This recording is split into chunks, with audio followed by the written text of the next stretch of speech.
Previously on From. Nah, I'm just playing. Yo, what's going on, guys? It's Anthony with the Movie Blog. Welcome back to our From Season 2 breakdown. I'm your host with the most, house corny, Anthony from the Movie Blog, and we're picking up right where we left off last week with From continuing to raise the stakes in mystery and providing little to no answers. Now, if you were with us last week, then you know that the last episode ended with Sheriff Boyd finally climbing up out of that hole or well that he was in and finding out who was assisting him, which was that old mountain man looking dude who was chained to the wall. But first, do me a favor, if you're new here, please consider giving this video and channel a like and subscribe to keep up with our weekly From analysis and breakdown. Enable notifications so you're able to watch these videos right after the episode airs.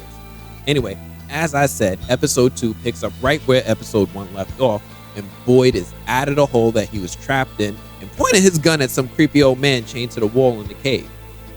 Now, after Boyd makes the assessment that the old man chained to the wall isn't a threat, he looks around the room and we immediately see that this old man isn't the only person that's been chained to the wall in this cave, as we see a corpse of 2 other prisoners chained to other walls in nearby sections of the room that they're in. Now, the old man is going on about how Boyd said he would kill him, but I don't really recall Boyd saying that, right? Boyd is playing pretty coy by focusing instead on trying to figure out who's the jailer of these 2 individuals. Now, the old man then asks Boyd if he's from town, and Boyd tells him, yeah, I'm from town. And the trap man begins talking about how he thought that the town was the worst part. That, and the guy asks Boyd if he went through a tree, and Boyd lets him know, like, yeah, I went through a tree. That's how I got here. The old man seems to know some things and starts dropping some knowledge about the faraway trees. He tells Boyd that when you enter a faraway tree, that you enter into the tree from one place and come out someplace else entirely. We knew that part. What we didn't know is when he mentions that sometimes you get stuck and sometimes you end up trapped. And if you get trapped, that's when they get you. Now, this is super interesting because Boyd was initially trapped when he went through the faraway tree. We don't know exactly how the trees work either, but we do know that one tree doesn't have a predetermined destination for everyone who goes through it. Victor first introduced us to the trees in season 1 by putting a rock or an apple in a tree and the object fell from the sky, so good thing he didn't try to demonstrate it by going into the tree himself. There's no clear indication exactly how the trees work or where they're going to send you, and it's unclear if that's by design. Something that's also interesting is that Victor also pointed out that the trees were moving, as if even where you find them might not be the same place each time. Now, I have a theory that what we're watching in From is some sort of game or experiment between 2 sides. Think of it like heaven versus hell or God versus Satan scenario, good versus evil, where 2 sides are observing people with free will in order to see what choices they make. I think there are rules that they're supposed to be followed and observed in this game, kind of like Dungeons and Dragons, where there are power-ups and wild cards, and the faraway trees might be an example of a wild card.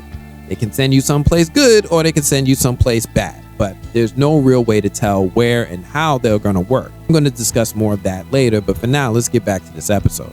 The old prisoner then tells Boyd that his name is Martin. Boyd asks Martin how long he's been trapped, and Martin tells him that he stopped keeping track once he began counting years. Boyd begins helping him free himself from the chains and notices that Martin has a tattoo belonging to those who have served in the Marines. Boyd sees this and tells Martin that he's going to get him out of here, that we leave no man behind. This scene heavily hints that Martin entered a tree and got trapped. When he got trapped is when he got captured and seemingly tortured. The show then shifts to our group in the diner, which is made up of the people from the bus that got pulled into town during the season finale. Donna, Kenny, and a few randoms from Colony House are also there. Now, Donna is still waving around her shotgun and she's trying to get these people to fall in line with what she's saying, but understandably, they're not 100% on board with listening to this loud-ass woman with a gun doing everything, doing the most right now, right? They're not really trying to get in line with what she says. The bus driver begins pleading with Donna to let them go, and Donna let them know that she has no idea what's waiting for them outside. She then begins to tell the crowd that they're not the enemy, and the enemy is outside. The group is a little skeptical about what Donna is saying until she mentions that, the tree that they saw on the road. The bus driver asks how Donna knew about the tree, and Donna lets them know straight up. Everyone sees the tree. Message! Something interesting I noticed when rewatching the first episode is when Jim and his family see the tree, Jim theorizes that maybe the tree was knocked down by a storm, and Tabitha comments that it would have to be a real selective storm. But if you notice, the tree that's blocking their path is completely uprooted. Furthermore, you'll see that the tree is actually in pretty terrible shape, with its branches all seemingly broken and what appears to be white marks going up and down the side of the tree. Now, I didn't notice this on my first viewing, but it almost looks like pieces of the bark of the tree were broken off or were hacked at with a blunt object, resulting in these white marks. We don't really understand what's going on with the trees and their symbolism in the show, but I think it's really interesting that this tree is in this particular state when it's first encountered. I can't help but wonder if maybe the people, monster, creature, things in the trees, maybe they hate the trees and they damage them when they find them. Anyway, switching back to the episode, we switch to Tabitha and Victor, who have recently escaped from some caves of their own. They're trying to make their way to safety, but at this point, it's dark outside, and the threat of monsters is already, it's wild out here. You can even hear some of them growling in the distance. Tabitha talks to Victor about heading to town, but Victor has other plans and instead leads Tabitha to the back of an old truck. Now, we've seen this truck a few times throughout the series, but I'll be honest, it's just one of those things I just wasn't paying much attention to. It looks abandoned, and there were just so many other things going on at any given moment. It was very easy to overlook this truck. Victor opens up the back of the truck, and he and Tabitha climb in. He warns Tabitha she's got to be quiet because there's no talisman in here. We finally get a look inside the truck, and the entire inside of this truck is full of Victor's stuff. Tabitha is just as confused as we are, and Victor explains that all the stuff in this room belongs to him, and that sometimes he comes in here to be alone. So now we know that Victor has a private space where his belongings to go along with his room in the colony house. In the space in the back of this truck, we also see some crayon drawings of Victor's. We also see a bicycle, a spare tire, some toys, and a lantern. Some of the drawings seem to be that of like a sequence of events, and they look like the drawings kind of resemble Superman or some other superhero.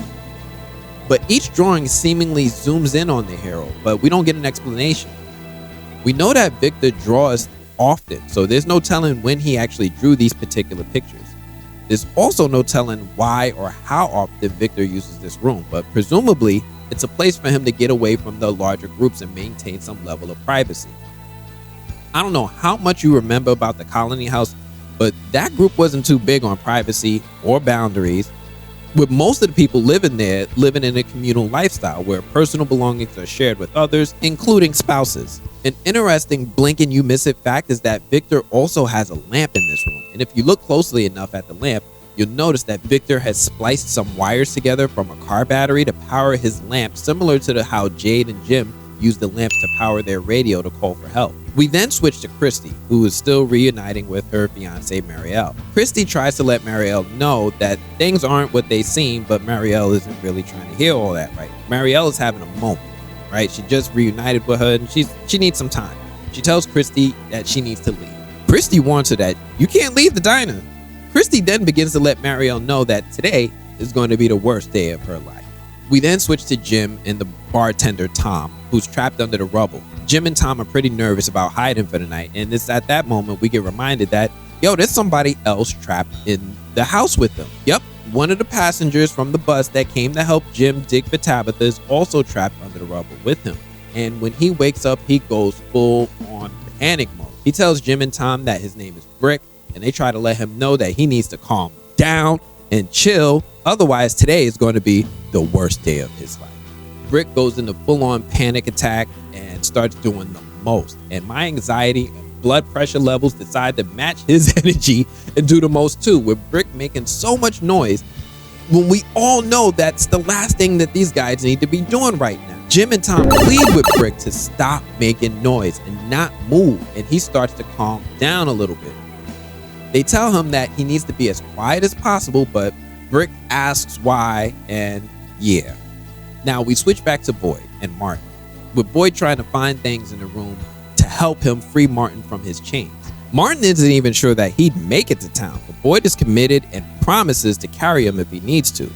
He tells him that they'll be safe once they get to town, and Boyd shows him a talisman. That's when Martin gets ominous as and asks Boyd, think the things that come out of the forest are the ones that did this to me? They're just the tip of the spear. Boyd then asks Martin where he's from. Martin says he's from a small town named Millbrook. Boyd then hears music in the distance and walks off to investigate. Now, the music he's hearing is coming from a music box that he finds on the ground. Now, some of you younger viewers may not know what this is. This is an old-fashioned music box that was sort of a toy or some sort of entertainment for people back in the day. They usually play one simple tune, and you don't really see things like this anymore, so it's a bit odd that we're seeing this one. The show then switches to Julie, who's worried about her dad after leaving him under the rubble of the house at night. Kenny is with her and advises her to try to sit down and not to draw attention to her dad by panic. Kenny reiterates what Donna mentioned before in that people hit all the time to survive the night. Kenny then offers Julie some tea. Now, I have to admit that it's a recurring thing with Kenny and his mom offering people tea. I understand tea is a bit calming, but this show has been giving me trust issues, so I now find it a little sus that this is a recurring offer. We then see Donna holding a shotgun in hand to keep an eye on all the bus passengers. We then see a couple of passengers seemingly plotting, and they trying to go outside. The show then quickly switches to another pair of bus passengers who ran off from Donna when she popped the bus tire with her shotgun. They walk into the bar/gas station and lock the door behind them, which is the smartest instinct they had. They also find some of the moonshine that Tom the bartender had been serving and start to make themselves comfortable. We then switch to a couple more of the bus passengers hiding in the dark with Ellis and Fatima pacing outside of the post office trying to plead with them to come inside. It's at that moment that a pair of people monster creatures walk up on Ellis and Fatima, and Ellis quickly pulls Fatima inside where they're safe with a talisman hanging on the wall. They actually decide to take some time to talk to Fatima and Ellis and say, "You're spoiling all the fun." Fatima sees the two people from the bus getting approached by the people creature monsters from a window, and she pleads with them to run. Ellis pleads with Fatima to get away from the window because that's not the right thing to be doing right now. Fatima starts pleading with Ellis to try to save the people from the bus, and Ellis is trying to talk some sense into Fatima that, yo, it's too late for them. Now, this is an impossible situation with neither of them being wrong, yet neither of them is right. Ellis and Fatima barely survived the massacre at Colony House in season 1, and is clearly having a different effect on each of them. The massacre at Colony House started when one of the residents did the unthinkable and began flirting with one of the people creature monsters, to the point where he opened a window for one of them after being promised that they wouldn't attack this time.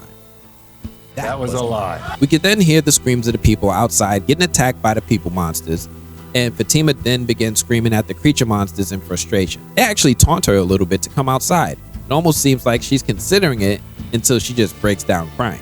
We then switch back to Jim, Brick, and Tom the bartender buried under the rubble of the house. Brick can hear screaming going on outside and begins doing the most by freaking out in fear and having a full-on panic attack again. After calming down a bit, he begins coughing, but the downside is he's coughing up blood. That can't be good. He begins panicking at the sight of his blood. It's not good right here. We switch back to the diner where one of the passengers, Randall, has had enough and begins marching to the door to go outside. Kenny cuts him off before he can open the door and gets, bamboozled by this guy who grabs Kenny's gun from his holster and takes Kenny hostage. Now this is when things get real. While holding Kenny hostage, Randall tells everybody that he and Kenny are gonna go for a walk outside. Now, Donna is not with the shit and keeps her shotgun pointed at them, but tries to talk him down. Randall isn't trying to hear it and offers Donna a counteroffer. Put her gun down or he's gonna kill Kenny.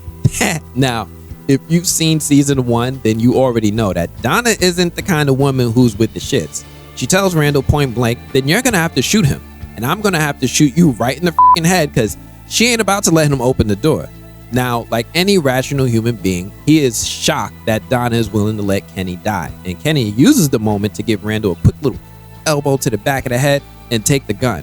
We then switch back to Boyd, who's still working on getting Martin free from his chains. He frees one of his hands and begins working on the other. Martin then says the most mind-blowing thing I could think of and says to Boyd, "You ever wonder if Abbey was right?" Now, Abbey is Boyd's dead wife, who we learned in season 1 began to think that everyone in this town was simply sleeping and began shooting the residents of the town in some wild mass murder in order to wake them up. Boyd is understandably startled by the statement because how the hell could Martin know anything about Abbey? Now, I personally think that Martin is one of the people from a previous test or round in this game between good and evil, and that he was captured when he went through a faraway tree and got trapped. I think that he's somehow able to observe what's happening along with his captors, and that's how he knew about Abbey, but I don't think he has any idea of where they are more than Boyd does. Martin then begins falling over in pain, and as Boyd begins to help him up, he notices that Martin's skin's crawling. Like, this little worm-like move is noticeably visible beneath the surface of Martin's skin on his arms. The music box that was playing earlier then stops, and Martin immediately freaks out on Boyd. He finds some superhuman strength to yoke him up a bit and scratches Boyd on the arm with his freakishly long nails. As Martin is doing this, he tells Boyd, "We're out of time. My blood is your blood now." He then lets Boyd go, collapses to the ground, and seemingly dies on the spot. Something that's interesting at this moment is that Martin seems to have a scratch on his arm in the same exact spot where he scratches Boyd. I don't know for sure what this means, but I expect the show to give some sort of explanation as to why Martin scratches Boyd and why he has a similar wound on his arm. Boyd doesn't even check on Martin, but instead grabs a torch, heads to the door, takes one step out, and is somehow back in the forest. Also, the room that Boyd was just in, gone, and all we see are what appears to be ruins. Boyd then sees a dog. Yup, a dog. And the dog barks at Boyd, seemingly wanting him to follow. I feel like we've seen this dog before. Boyd does his best to get up and begin to follow the dog. We then switch back to the diner where Kenny is preparing tea and sees Christy's fiance, Marielle, marching past him and offers her some tea. Now, what better analogy to say how awkward and messy this is than with some tea, right? Christy walks out and is teary-eyed after a tense conversation and asks Kenny what he's doing. The whole scene has me cringing for Kenny, especially when Christy asks him if he's doing all right. Like, what is he supposed to say? Kenny does his nice guy thing and encourages Christy to console Marielle. We then switch back to the pair of the bus passengers that are hiding out in the gas station/bar. They hear the screaming going on outside and begin wondering what's making that noise. That continues until they hear a knock at the door, and against all sense, they open the door. The show then switches to the bus where we see a familiar person monster with the big smile, Joker looking dude, and he's making his way toward, and he gets on the bus and he does something weird and sits in the bus driver's seat pretending to drive. Now, this is some strange behavior for the people creature monsters. This is something I used to do as a little kid when I wanted to pretend to drive. I would get in my mom's car and, the car wouldn't be on. I'd just start playing with the steering wheel. Now, why on earth are the people creature monsters acting like little kids? Anyway, after turning on the light on the bus, he notices that there are people hiding on the bus, and this whole scene is creepy as all get out, and it's made even worse when we see the people hiding on the bus are a sweet looking old elderly couple. Damn, it sucks that today is really the worst day of their life. We switch back to Boyd, who's struggling to follow the dog that's been leading him through the forest in the middle of the night. Boyd then sees some of the creature monsters, but he manages to get away from them without being noticed. Something interesting I noticed in this scene is that Boyd seems to be having trouble with his vision, and he can't quite make out who or what is moving in the woods. That could be because of the big old scratch. That could also be because of the spider bites, or maybe it's just because he's been sprinting through the woods at full speed while trying to keep up with a dog. Speaking of the dog, Boyd lost track of the dog, so yeah, I don't know if or when we'll see or find out what's going on with that canine, but he's gone. We then switch back to Victor and Tabitha, whom we haven't seen in forever, and they're still hiding out in the back of the truck that Victor goes to for privacy. Tabitha asks Victor about the boy who told Victor to wait in the tunnel, and Victor tells Tabitha that he's Victor's friend, and for a long time he went away, but now he's back. Tabitha then asks Victor how long he's been there, and he just says it's been a while. Victor then shows Tabitha the cookies he's been saving, and he offers to share. Victor then mentions that the things in the truck are the things he's collected from people who have come to town over the years, and some of the things belong to his parents. We then hear a noise outside the truck, and the door swings open for us to see that Boyd, Sheriff Boyd, he'd made his way back. Not only that, but he also has a talisman with him. We then see someone running towards the truck in the distance. That someone is Elgin, who was on the bus and has a group of people monster creatures chasing behind him. Boyd don't know who this boy is, and he pulls out a gun on Elgin and wisely don't trust strangers, right? Stranger danger. They make a quick, decision, noticing he's being chased by some of the well-known people creature monsters, including the milkman, and they figure, you know what, let's just let him in the truck and close the door. Elgin makes it in the truck, and Boyd immediately points that gun right back at him. We then switch back to Jim, Brick, and Tom under the rubble of the house. After a few moments, Brick begins screaming in pain, with Jim telling Tom that, yo, you need to cover his mouth. Tom can't actually make his way to Brick, and Brick seems to succumb to his injuries and dies with blood flowing from his mouth. That's not all, because we then see that their noise didn't go unnoticed, with one of the people monsters happily watching and then jumping down on them below. We switch to Julie, who realizes that they were found and begs to go outside to help them. Donna doesn't let any of that happen, and Julie collapses in tears. We then switch back to the truck with Boyd nursing the wound on his arm and Victor saying that he doesn't trust the new guy Elgin. Tabitha, surprisingly, seems to be napping through everything. Boyd mentions that he passed this truck a bunch of times and never knew what was inside. Victor and Boyd exchange a few ominous statements before Boyd realizes that Victor's drawing something. Victor shows that he's drawing a picture of the puppet doll that he saw in the caves. That's the same puppet doll that Jade saw in episode 1 of season 2, right after seeing the crazy symbol appear on the wall in blood. Message! Victor mentions that it's good to draw things while he remembers them, so even if you forget, the pictures remember. He also mentions that he thought they were dreams. All those things, but the pictures remember. Now, this makes me think of what we saw earlier in the episode when we saw Victor's drawing of what looked like a superhero. This makes me wonder if this is him implying that some people were maybe saved? He also mentions that he draws so he doesn't forget, but we don't have any clear indication as to why Victor would forget something. Are there like Men in Black mind wipes happening with each round of people that enter town? One of my theories revolves around some sort of cycle of this place in which things reach some sort of time limit, with each round ending in a sort of massacre in town. I think the round ending is hinted by the appearance of 2 cars coming to town in one day, which almost never happens. If there's some sort of cycle in which people begin showing up and they all get killed, it could be possible that Victor has been in this town for several cycles. Victor seems to also be implying that he somehow forgets things that happened in the previous cycle, except for maybe the boy in white, whom he seems to remember. Anyway, it's at this time that the group notices that the sun is coming up, and it might be safe to exit out of the truck. We switch back to the diner with the sun coming up and the jukebox coming on. That weird jukebox that just decides to play music randomly. And the song that begins playing is Who by Fire by Leonard Cohen. Julie sees that the sun is up and immediately begins running toward the house. Unfortunately, Tom was killed and we see his body laid out in the grass outside. Julie begins calling for her dad, and Jim wakes up and responds back. As almost everyone begins to help dig Jim out from under the house, the bus driver walks in the opposite direction and re-enters the bus. It doesn't take long for her to begin to see that murder scene of the elderly couple that was found by Smiley during the night. We then switch back to Boyd, Victor, and Tabitha getting out of the back of the truck.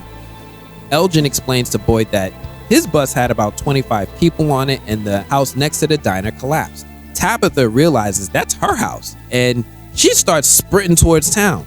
The camera then zooms in on Boyd and we see that Boyd now has the same weird, freaky, crawling skin condition that Martin had, with worm-like movement appearing beneath the skin of his arm. Victor sees it, doesn't say anything, and they all start heading toward town behind Tabitha. And that's how the episode ends. Certainly a lot of interesting updates and a lot of theories as to what it all means, but to be honest, I still have no freaking clue what's going on. Are these people even alive?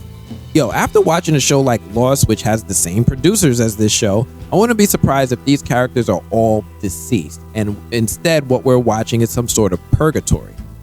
What do you think is going on? Does this even spark any new theories for you? Let me know what your theory is in the comments. But yo, that's all I have for this one. Everyone, do me a favor, if you like this breakdown video, you want to see more, please, please, please, please, please hit that like button in the corner. It does so much to help me grow and just to let me know that you like what I'm doing. But YouTube still uses these methods in 2023 to help channels grow, and I need to grow so I can do more videos like this more often. And consider subscribing before you move on to the next video, so this way you can get initiated and join us every week as we break down and discuss each episode. Otherwise, I'm gonna have to check you guys later. Peace.